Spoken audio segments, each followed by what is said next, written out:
नमस्कार शेतकरी बंधूंनो, मी संजय गोमासे, कावेरी सीड्स नाशिक। आज दिनांक 23 ऑगस्ट 2024 आपण कावेरी सीडचे जे कारले आहे 1709 या लाईव्ह प्लॉटवरती आलेलो आहे।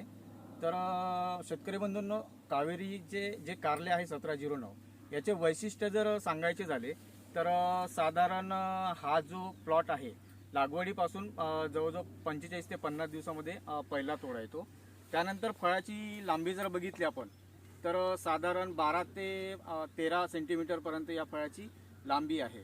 आणि विशेष म्हणजे याचा कलर आणि काटा खूप चांगला असल्यामुळे याला मार्केटमध्ये सुद्धा खूप मागणी आहे।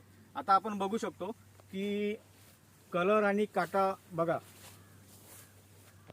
कलर आणि काटा एक्सलंट असल्यामुळे याला बाहेरच्या मार्केटला सुद्धा खूप चांगली डिमांड आहे। तर या ठिकाणी आपले जे शेतकरी बंधू आहे यांनी कावेरी सीडचे 1709 या वाणाची लागवड केली, तर आपण त्यांचं अनुभव आणि मनोगत थोडक्यात जाणून घेऊया। दादा नमस्कार। नमस्कार। काय नाव आपले पूर्ण? गोरख अर्जुन खालकर। गाव कुठलं आहे? औरंगपूर तालुका निपाट, जिल्हा नाशिक। आपला मोबाईल नंबर काय दादा? 9822 452516। मला एक सांगा, साधारण ही जी कारल्याची लागवड आहे 1709 हो, याची तुम्ही लागवड कधी केली होती? आपली 22 जून मध्ये 22 जूनला लागवड झाली। झाली। त्यानंतर भाऊ तुम्हाला पहिला तोडा हा साधारण किती दिवशी भेटलेला आहे? 40 दिवस 40 दिवसामध्ये पहिला तोडा आलेला आहे। साधारण ही लागवड किती आहे, क्षेत्र किती आहे? हे बिगावर आहे आपलं। बिगाभर आहे। बिगाभरामध्ये आता साधारण तोडे किती झाले? आता झाले 5 वखडे। आता आजचा हा 5वा तोडा आहे। तर 5 तोड्यामध्ये साधारण तुमचा माल किती गेलाय मार्केटला? आतापर्यंत आता 20 जाळीपर्यंत गेला। आतापर्यंत 20 जाळीपर्यंत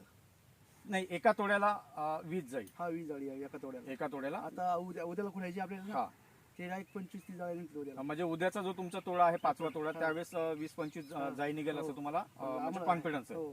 तर मला एक सांगा, आणि याच्यावर तुम्हाला रोगराई वगैरे कशी वाटते?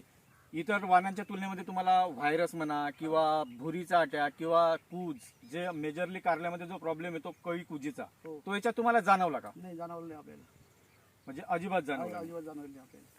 आणि जेव्हा तुम्ही मार्केटला माल नेता तर व्यापारी लोकांचं काय म्हणणं आहे? ते डायरेक्ट अशी ते होते, डायरेक्ट म्हणजे येऊन जाते, डायरेक्ट म्हणजे डायरेक्ट असे म्हणते माल कुठला आहे, डायरेक्ट असे म्हणते ते। म्हणजे कुठली व्हेरायटी आहे तुम्हाला? कुठली व्हरायटी म्हणते तुम्हाला विचारतात? हो। याचं कारण काय असेल? नाही, काट्यामुळे काटे आहे ना, हे काट्यामुळे जास्त मागणी त्याला। म्हणजे काटे आणि कलर असल्यामुळे याला जास्त मागणी। बरं, जेव्हा मार्केटमध्ये इतर माल येतो आणि तुमचा माल जातो तर काय रेट मध्ये तफावत जाणवते का? हो, जाणवते ना। म्हणजे दुसरं कारलं काय रेट जातं? आपलं डायरेक्ट 600 जातं ना, त्यांचं म्हणजे 500 रुपये जातं त्यांचं। म्हणजे शेतकरी बंधूंना आपण बघू शकता की जे आपले शेतकरी बांधव आहे हे सांगतात की जेव्हा 1709 हे मार्केटला जातं तर मिनिमम कॅरेटमध्ये इतर वाणाच्या तुलनेमध्ये याला 100 रुपये रेट जास्त भेटतो। तर मला एक सांगा, आपल्या महाराष्ट्रामध्ये किंवा इतर ठिकाणी जे कारलं लागवड करणारे शेतकरी आहे तर त्यांना तुम्ही 1709 लावावं की न लावावं, काय सांगाल? लावलं पाहिजे कारलं 1709 लावलंच पाहिजे। याचं कारण काय? म्हणजे काटे बिटे म्हणजे आवरेज भेटतं, डायरेक्ट वजन मागणी जास्त आहे त्याला। म्हणजे तुमच्या दृष्टिकोनातून, म्हणजे शेतकरी बंधूंना आपण बघू शकता की शेतकऱ्याच्या दृष्टिकोनातून याला उत्पन्न जास्त आहे आणि व्यापारी दृष्टिकोनातून काटे आणि कलर असल्यामुळे मार्केटला सुद्धा चांगला रेट भेटतो। धन्यवाद।